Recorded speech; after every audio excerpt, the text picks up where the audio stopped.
जैसे कि वेश्या पतिव्रता नारी पर आरोप लगाते ना, वैसे ही डोडासरा जी और कांग्रेस आरोप लगा रही है। उन्होंने जो राजस्थान भर में विकास के काम किए हैं, इस प्रकार से आपने देखा हुआ रिफाइनरी का उद्घाटन होने वाला है, बेरोजगारों को रोजगार दे रहे हैं।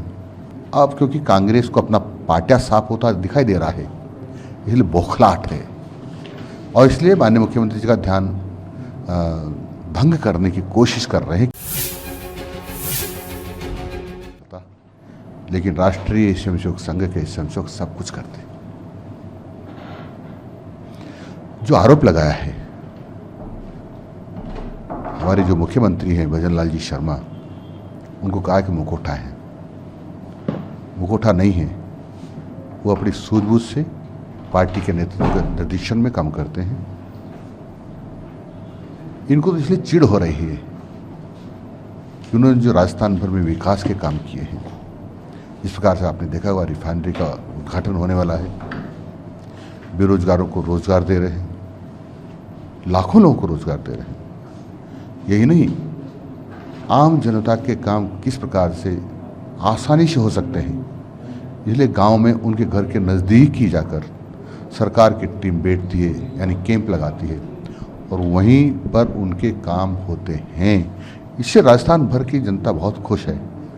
अब क्योंकि कांग्रेस को अपना पाटिया साफ होता दिखाई दे रहा है, इसलिए बौखलाहट है और इसलिए माननीय मुख्यमंत्री जी का ध्यान भंग करने की कोशिश कर रहे हैं कि जो विकास पर और जनता की सुविधाओं पर, सुख सुविधाओं पर ध्यान है, उससे वो कैसे ध्यान हटा लें, इसकी कोशिश हो रही है।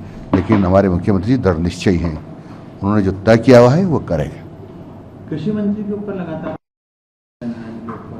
किस तरह देखते हैं आप, क्योंकि जो भाषा शैली है ऐसा है कि वैसे ही है जैसे कि वेश्या पतिव्रता नारी पर आरोप लगाते ना, वैसे ही डोडासरा जी और कांग्रेस आरोप लगा रही है।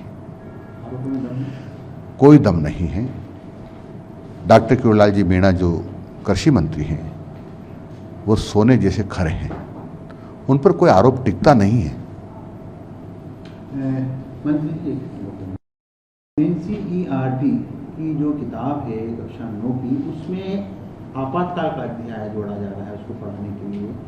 किस तरह देखते हैं आप, क्योंकि जब किताब में आपातकाल का इतिहास की जानकारियाँ बच्चों को देनी चाहिए और ये इतिहास का एक अंग हो गया है कि किस प्रकार से कांग्रेस ने अपने स्वार्थों के लिए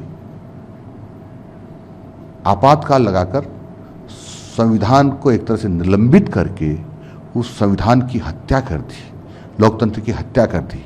ये कांग्रेस लोकतंत्र और संविधान की हत्यारी है और वो हत्या करने वाले ही हत्यारे अब आरोप लगा रहे हैं।